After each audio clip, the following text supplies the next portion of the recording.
안녕하세요. 이지학의 그리스도인이 읽어보는 노자의 도덕경. 오늘은 제4장을 함께 읽어보겠습니다. 도덕경 4장입니다. 돈은 텅 빈 그릇과 같아 결코 채워지지 않는다.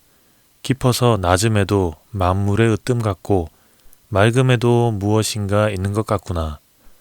어디에서 나왔는지 나는 모르지만 상제보다 앞선 것 같다. 꽉 찬 이와 텅 빈이라는 책이 있습니다. 크리스티나 벨레모라는 분이 글을 쓰시고 리우나 비라르디라는 분이 그림을 그리셨는데 내용은 이렇습니다. 어느 날 서로 완전히 반대의 성질을 지닌 꽉 찬 이와 텅 빈이가 만나서 이야기를 나눕니다. 꽉 찬 이와 텅 빈이는 서로 마주보고 있습니다. 흰 배경을 뒤로 한 검은 실루엣을 가진 꽉 찬 이와 검은 배경을 뒤로 한 흰 실루엣의 텅 빈이가 서로 누군지를 묻고 인사를 나눈 뒤에 서로의 이야기를 시작합니다. 왼쪽과 오른쪽 페이지에 꽉 찬 이와 텅 빈이가 같이 나오는 어떤 장면들은 책의 제본선을 사이에 두고 데칼코마니처럼 서로의 실루엣이 겹쳐집니다. 배경에서 누군가를 오려낸 듯한 느낌이기도 하고요. 꽉 찬이는 말합니다. 나는 빈틈이 전혀 없어. 난 벽돌처럼 튼튼하고 사자처럼 용감해. 난 모든 걸 다 가졌어. 절대 외롭지 않아. 텅 빈이는 여기에 응수하듯이 말합니다. 나는 모든 걸 담을 수 있는 빈 곳이 있어. 난 물처럼 투명해. 카멜레온처럼 변신할 수도 있어. 난 아무것도 잃을 게 없어. 난 언제나 자유로워. 모든 걸 다 가졌다라고 꽉 찬이는 자랑하고요. 텅 빈이는 잃을 것이 아무것도 없다라면서 응수를 합니다. 꽉 찬이는 외롭지 않다라고 말하고요. 텅 빈이는 언제나 자유롭다라고 응수를 해요. 서로 자신이 가진 것, 자신의 상태가 어떤지를 중심으로 대화를 나눕니다. 그러다가 문득 둘은 서로가 궁금해집니다. 도대체 꽉 찬 게 어떤 것인지, 텅 비어 있는 게 어떤 것인지 말입니다. 서로 너무나 다른 둘은 서로 합쳐보려고 시도를 합니다. 그렇지만 꽉 찬이가 텅 빈이를 채우면 텅 빈이는 사라지고 만다는 것을 깨닫습니다. 결국 꽉 찬이와 텅 빈이는 자신의 조각을 서로에게 나눠주기로 합니다. 이 둘은 서로의 조각을 머리 위에, 배 안에, 가슴 안에 조금씩 넣어보면서 낯선 감정과 상태를 경험하게 되고요. 텅 빈이 조각을 지닌 꽉 찬이와 꽉 찬이의 조각을 지닌 텅 빈이는 네 자신과 지금은 네가 된 내 작은 조각을 잘 돌보아 주렴이라고 말하면서 작별 인사를 나눕니다. 작가는 이렇게 말합니다. 나는 꽉 찬이 텅 빈이를 쓰면서 양면적인 두 존재는 하나라는 것을 깨달았습니다. 꽉 찬이와 텅 빈이는 내 안에 있는 나의 다른 모습일 수도 있다는 생각도 들었습니다. 나와 다른 사람과의 만남을 통해서만이 진정한 나 자신과 마주할 수 있다고도 믿게 되었습니다. 나를 다른 관점에서 관찰하고 더 넓은 시선에서 바라보세요 라고요. 어떤 한 사람을 알아가는 것도, 어떤 한 상황을 알아가는 것도, 어떤 사물을 알아가는 것도 또 다른 우주를 만나는 일이라고 표현을 하죠. 자신의 일부를 포기하고 다른 존재를 받아들이는 과정은 결코 만만치 않습니다. 그렇지만 그 과정은 누구나 지나야 되는 것 같아요. 이 과정을 통해서 진정한 나를 발견하게 되고 남을 또 알게 되면서 내가 이해하게 되는 것들이 점점 많아지게 되는 것 같습니다. 도덕경 4장을 보면 노자는 텅 비어 있음을 말하면서 그것이 가장 중요하다라고 말합니다. 심지어는 그것이 상제보다 더 먼저 있는 거다라고 말을 해요. 한 가지 짚고 넘어갈 것은 상제라는 그 말인데요. 보통 상제는 조물주와 같은 그런 세상을 만들고 이끌어가는 그런 신 정도로 이해를 할 수 있습니다. 신이요. 그래서 이 구절을 그리스도인이 받아들이기에는 쉽지는 않을 것 같습니다. 하나님보다 먼저 있었던 것이 있는데 그것이 바로 도라고 하니까 그게 과연 받아들일 수는 없겠죠. 그런데 보통 상제라고 하면 윗상자를 써요. 그래서 하늘과 직접 소통을 하는 임금이나 황제보다 더 높은 가장 최상의 어떤 존재를 가리켜서 상제라고 표현합니다.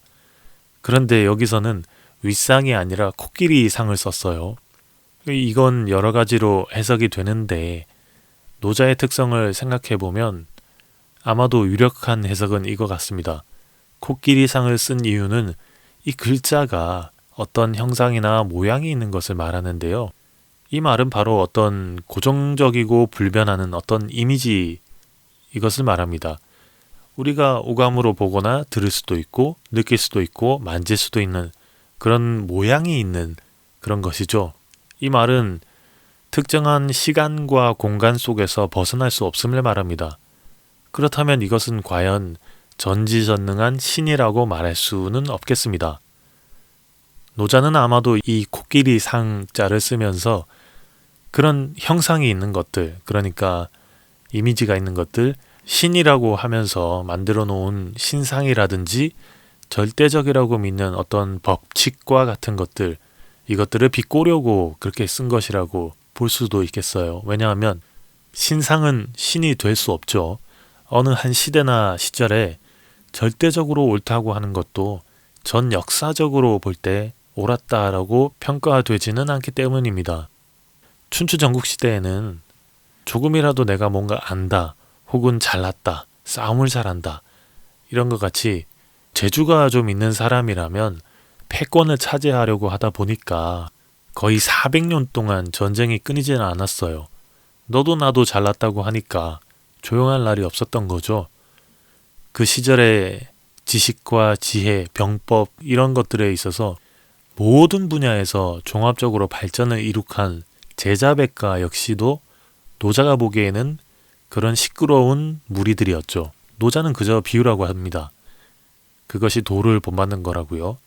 조금 이해하기 어려운 것은 사람이 그래도 뭔가 좀 배우고 그래도 좀 가진 것이 있어야 생존할 수 있죠. 좀 나눠줄 수도 있겠고요. 좋은 일도 좀 하고 하면서 좀 더 나은 사람도 되고 나은 환경으로 만들어갈 수 있지 않겠습니까? 그러려면 더 열심히 배우고 더 열심히 일하면서 나를 먼저 만들어야 됩니다. 실질적으로 넉넉한 인심은 넉넉한 지갑에서 나온다는 그런 말이 있는데 이런 말처럼 자, 내가 여유가 없는데 누군가를 배려할 수 있을까요? 그런데 노자는 오히려 비유라고 권면을 합니다. 심지어는 결코 채워지지 않는다. 이렇게도 말해요. 아니 뭐 얼마나 더 비워야 되고 얼마나 더 양보해야 되고 얼마나 더 나를 깎아내리라는 그런 말일까. 결코 채워지지도 않은 것이 더 미덕이고 옳은 길이라고 말하고 있는 것 같은데 그러면 노자 본인도 과연 그렇게 하고나 그런 말을 하는 걸까 생각이 듭니다. 그렇지만 뭐 다들 예상하다시피 이건 내 주머니를 채우지 않고 들어오는 족족 나눠줘라. 또 물질적인 것에 욕심을 내지 말아라. 뭐 이런 차원의 이야기도 있겠지만 이런 차원의 이야기라기보다는 사람의 마음을 이렇게 가져야 된다라는 권면에 가깝다고 말할 수 있겠습니다. 내 손에 들어오는 거 무조건 다 버려라. 이런 이야기가 아니라 거기에 대한 너의 마음을 비우라라는 말이겠죠. 도덕경 1장을 보면 거물현을 써서 깊고 오묘함을 말하는데요. 이 거물현이 그냥 검은색을 말하는 게 아니라 동굴이나 우물을 보면 굉장히 깊은 동굴이나 우물들이 있죠. 그러면 굉장히 어두컴컴해가지고 까맣게 보이잖아요. 노자는 이런 깊음을 말하고 싶었던 겁니다. 사람이 조금 잘했다 혹은 좀 잘났다고 해서 경거망동하거나 자랑하지 말고 우직해야 된다라고 하는데 노자가 말한 이 깊음은 모든 것을 다 받아들이고 수용할 수 있을 정도의 깊음을 요하는 것이에요. 거기에는 나의 어떤 아집이나 사익을 생각하는 마음이나 또 내가 좀 잘나고 싶다. 그래서 칭찬받고 싶다. 이런 마음도 포함이 되겠고요. 내가 이끌겠다. 세상을 바꿔보겠다. 내가 속한 이 조직을 바꿔보겠다. 이런 마음도 포함이 되겠습니다. 왜냐하면 누군가 한 사람이 그런 마음이 아니더라도 누군가의 칭찬을 받게 되거나 잘나게 되거나 한다면 그걸 본 다른 사람들이 무슨 생각을 할까요? 똑같이 따라하려고 하겠죠. 그러다 보면 끝없는 경쟁이 또 펼쳐질 것이고 죽고 죽이는 일들이 또 다시 생겨날 것이기 때문입니다. 자, 그러면 아무것도 하지 말라는 말인가? 그건 아니죠. 무조건 앞에서 이끌지 말고 나서지 말라는 말도 되지만 또 그렇게 할 수는 없잖아요. 그걸 가지고 생색내지 말라는 말에 더 가깝겠습니다. 아무것도 하지 않는 것 같은데 없으면 티나는 사람이 있죠. 또 그저 그런 것 같은데 가만히 보다 보면 은근히 절대 건들면 안 된다. 저 사람은 절대 건들면 안 된다라는 그런 사람이 있습니다. 또 뭔가 말이 많지도 않고 대단한 것 같지는 않은데 한마디씩 툭툭 던지는데 뼈를 때린 사람이 있어요. 노자가 말한 것은 이런 사람에 더 가까울 것 같습니다. 도가 바로 그런 것인데 그런 도를 본받으라고 노자는 말합니다. 가만히 생각해보면 하나님이 그랬고 예수님이 이렇게 살다가 가시지 않았나 싶어요. 성경에는 케노시스라는 말이 있습니다. 케노시스는 빌립보서 2장 7절에 자기를 비워라는 그런 표현이 있는데 이 표현에서 유래를 했어요. 그래서 자기 비움을 말합니다. 예수님의 그 자기를 낮추심을 지칭한 표현으로 그렇게 쓰이는데요. 이 말의 어원은 인식, 암, 지식, 그리고 깨달음 이런 것들로 번역이 됩니다. 그렇지만 그 종교적이고 복잡한 의미가 담겨져 있어서 보통 영지라고 말을 하는데요. 케노시스는 믿음과 대등한 개념으로 나타나기도 하고요.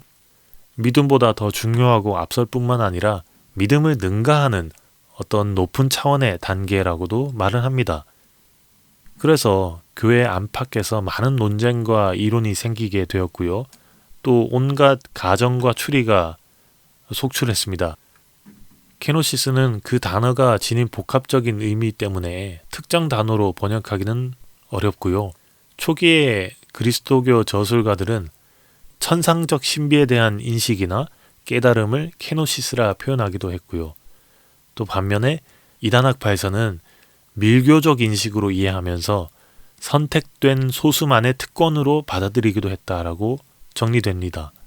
어쨌든 중요한 것은 예수님은 사람으로 세상에 태어났죠. 그런데 이것은 신이 신격을 버리고 낮은 자리로 내려와서 인격을 가졌다라는 말인데요. 다시 말해서 예수님은 높은 영광의 위치에 있지만 스스로 낮은 곳을 택하셨던 것이죠. 왜냐하면 사람을 구원하기 위해서 신이 스스로 낮은 곳으로 내려갔고 그들을 대신해서 십자가에 달려 죽었다는 의미로 볼 때 이것을 완벽한 자기 비움이라고 표현을 합니다.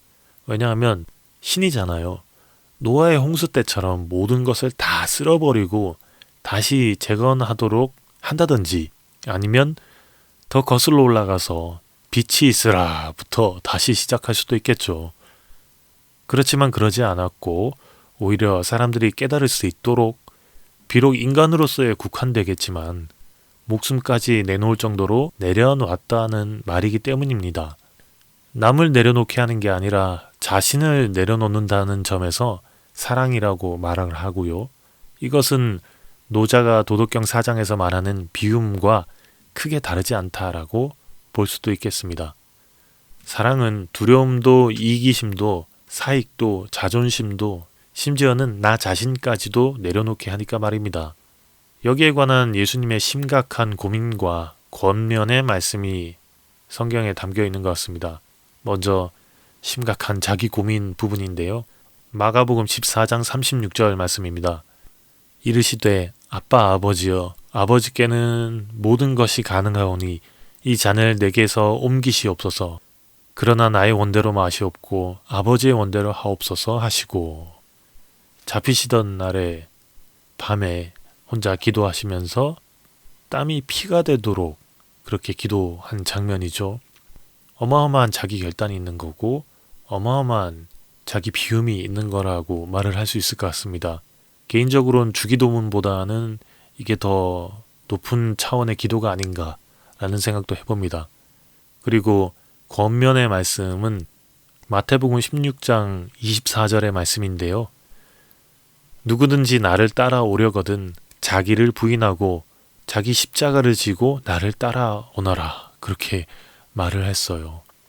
예수님은 모든 것을 비우시고 이 땅에 오셨죠. 그리스도인 가운데 이 사실을 부인할 사람은 없을 것입니다. 그것을 케노시스라고 표현을 할 수 있겠습니다. 분명 기독교 안에는 그런 비움의 신학이 있어요. 예수님처럼 되려면 가장 먼저 모든 것을 비워야 되겠습니다. 나를 비우고 내 마음을 비우고요. 왜냐하면 예수님이 비운 것은 단순히 자기의 몸, 자기의 재물만은 아니겠죠. 모든 것을 다 비우셨죠. 아마도 예수님이 전지전능함을 비우셨다라고도 말할 수 있겠어요. 예수님을 따르는 그 길을 가는 사람들이 그리스도인이겠죠. 그리스도인의 길은 근본적으로 비움의 길이라고 말할 수 있겠습니다. 비우면 곧 자유롭고요. 자유는 곧 사랑이겠죠. 예수님께서 그런 사랑을, 하나님께서 그런 사랑을 우리에게 알려주고 그렇게 살아라라고 말하고 계신 건 아닌가 싶습니다. 마지막으로 노자의 말을 빌려서 한번 표현해 보겠습니다. 하나님은 텅 빈 그릇과 같아서 결코 채워지지 않는다. 그 마음은 깊어서 낮음에도 불구하고 모든 것에 으뜸 같고 맑아서 아무것도 없는 것 같지만 무엇인가 있는 것 같다.